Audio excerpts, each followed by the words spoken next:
No one truly knows when death will come, but for 9-year-old Felicia Konchuk, the feeling of danger arrived long before the end. On the 17th of February 2021, she was at home in Shet, Russia, with her 2 brothers, ages 4 and 14, when an unsettling fear pushed her to record a TikTok video. It would become her last.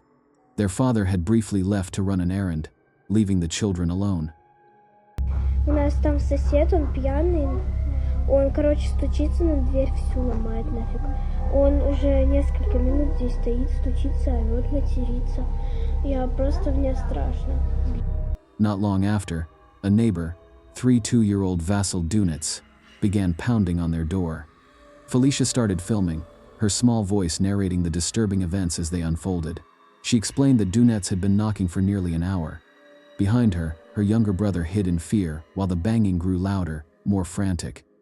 Her video shows the moment she edged closer to the door, motioning toward the relentless noise, as though pleading for it to stop. Just minutes later, Dunitz, reportedly drunk, took his rage further.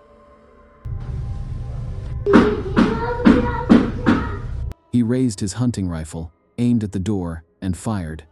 The bullet struck Felicia in the head. Her father arrived just after the shot, rushing to carry his daughter to the hospital. But it was too late. The haunting TikTok remains a chilling record of her final moments. The night before her tragic death, Kaylee Goncalves shared what would be her final Instagram post, a smiling photo of herself surrounded by 4 of her closest friends. The caption read, "One lucky girl to be surrounded by these people." It would become a haunting farewell. In the early hours of the 13th of November 2022, CCTV footage captured Kaylee near a food truck close to the University of Idaho campus.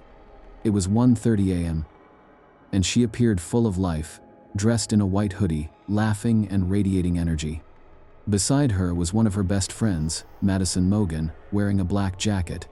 The two had been inseparable for years, and in those final recorded moments, their bond was clear. Kaylee smiled, hugged her friends, and took photos, while Madison picked up their order. They both seemed carefree, prancing out of view with the unshakable confidence of youth. But those joyful steps were their last. Unaware of the darkness awaiting them, the 2 friends walked out of frame, like actors at the end of a play, making their final bow. For law enforcement officers, every call carries risk. No matter the badge or the uniform, stepping out to serve the community often means walking straight into danger. Flagstaff police officer Tyler Stewart understood this reality all too well.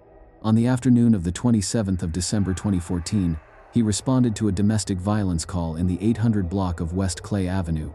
His body camera captures the moment he pulls into the neighborhood, calm, alert, and prepared to assist. Inside the residence was Robert Smith, the man at the center of the complaint. Officer Stewart knocked on the door and spoke with Smith, asking questions about the earlier altercation with his girlfriend. At first, the exchange seemed routine. The atmosphere was calm, almost casual, as the two conversed without tension. But that sense of normalcy shattered in an instant. When Officer Stewart asked if he could search Smith for weapons, Smith suddenly drew a handgun and fired at point-blank range. The officer fell, mortally wounded. Moments later, Smith turned the gun on himself and pulled the trigger. Officer Tyler Stewart was rushed to Flagstaff Medical Center, but despite every effort, he was pronounced dead, a tragic reminder of the dangers officers face every day. Many people create fitness plans and set goals they rarely follow through on. Maybe you've done the same, promising to hit the gym more often, go for evening walks, or take early morning runs. For Stanislav Rositsky, those morning runs were a routine, a way to stay fit and disciplined, but tragically, one jog would become his last. In the Russian city of Krasnodar, the submarine commander set out on his usual route, unaware he was being followed. CCTV captured a man in a hat trailing him as he ran, blending into the background like any other passerby. Moments later, after Stanislav passed the camera's view, gunshots rang out. He was killed instantly before help could reach him. Investigators believe his killer may have tracked him through Strava, the fitness app displaying his regular running routes now marked in red, forever tied to his final moments. Like a traveler preparing for a long journey, Adolph Robert Thornton Jr., better known to the world as Young Dolph, spent his final moments doing something ordinary, filling his tank with gas. From 2016 until his death in 2021, Dolph's career was on a steady rise. His debut album, King of Memphis, broke into the Billboard 200's top 50, marking him as a force in the rap scene. By 2020, his fifth studio album, Rich Slave, soared into the top 5, becoming his highest charting release. But young Dolph was more than a rapper. He was an entrepreneur, building his own independent label and forming a rap group that gave others a platform to shine. Despite his success, he never forgot his roots in Memphis. Every time he returned home, he stopped by Makeda's homemade butter cookies, a local bakery he loved. On the 17th of November 2021, that familiar stop became the place where his life was cut short. Two men in a white Mercedes-Benz pulled up outside the bakery and opened fire, killing him instantly. Hours earlier, surveillance cameras captured Dolph at a nearby gas station, casually filling his tank. In the footage, he looks calm, going through the motions like anyone else, completely unaware that death was only minutes away. Every time a child steps out of the house, parents are filled with worry, and often, it's not without reason. For 16-year-old Khaleesi Williams, leaving home to attend what was believed to be a chaperoned Christmas party would become the last time her parents saw her alive. Khaleesi, known lovingly as Pinky by her family and friends, was a rising social media star. With a growing following on TikTok and other platforms, she was poised to carve out a future in the digital world.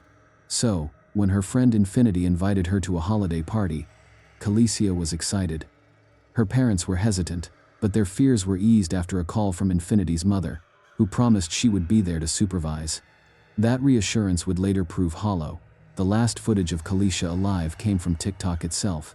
At 12:02 a.m., she recorded a short video from a room at the Hyatt Regency Hotel. She was smiling, dancing, and full of energy. The kind of content her followers loved. But at the end of the clip, something changes. Someone walks into the room, and Khaleesi's demeanor shifts. She appears startled. According to the coroner, by 12:23 a.m., just 21 minutes later, Khaleesi was dead. Exactly what happened in that window of time remains unclear. Police later arrested and charged a young man named Kerry Brown, believed to be Khaleesi's boyfriend at the time. But the circumstances of her death continue to raise questions, leaving her family, friends, and thousands of online followers with a haunting mystery.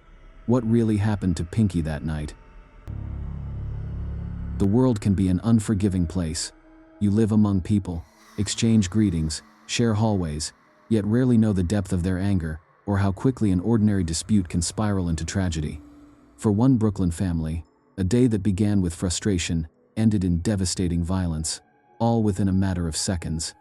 The footage, taken on the 4th floor of an East Flatbush housing complex, shows what started as a common neighborly argument. The man dressed in black is Jason Pass, a 47-year-old neighbor from the floor below. For months, he had complained about the noise from the apartment above him. The tension between the two households had flared before, but this time Pass arrived prepared with a loaded gun hidden in his coat pocket. The video shows the heated exchange. The woman from the upstairs apartment points at him sharply, her frustration clear. Standing beside her is her son, Chin Mode, watching the argument escalate in uneasy silence. Normally, such disputes would end in nothing more than harsh words and slammed doors, but this time, it didn't. From the apartment emerges 7-year-old Blimey Mathine, furious and holding a pair of scissors. He confronts Pass directly, waving the scissors as he argues. In a desperate attempt to calm him, Mathine's wife tries to restrain him, pulling him back from his neighbor's face. In an instant, Pass pulled out his gun. With one brutal motion, the argument ended not in compromise, but in death. A noise complaint turned into a fatal confrontation, leaving behind shock, grief, and questions that will never be fully answered. This dashcam footage reveals the kind of father every daughter and mother would want protecting their home. It was a calm morning in July 2022 when Allison Duck and her mother, Stacy, returned from breakfast at a local restaurant in Sydney, Ohio. As they pulled into their driveway, they noticed something unsettling. A car trailing them had parked behind. Neither woman recognized the vehicle or its driver. The two, along with their dog, hurried inside. Moments later, the driver stepped out and walked to their front door, ringing the bell. That man was Allison's ex-boyfriend, 22-year-old James Rail. The pair had broken up back in 2019 after what Allison described as a turbulent relationship. In fact, they hadn't spoken for years, until the previous night, when James unexpectedly sent her a text and a voice note. She never replied. I just wanted to reach out to you because I just wanted to see how you're doing. Now, standing on her porch uninvited, James demanded to see her. Allison's parents confronted him immediately. James, she doesn't want to talk to you. Her father, Mitchell Duckrow, told him firmly to get off the porch. Get off my porch! While her mother later testified she had told him multiple times to leave. James eventually walked away, but instead of staying gone, he returned minutes later. This time, James was aggressive. He pressed the doorbell again and began forcing the door. Allison dialed 911 as her father warned him once more to leave. But as the door frame splintered under James's pressure, Mitchell acted. He fired 3 shots through the door. James stumbled back, staggered into the driveway, and collapsed just as police arrived on the scene. So, moral of the story is, these tragedies remind us, trust your instincts, set boundaries, and call for help when danger appears.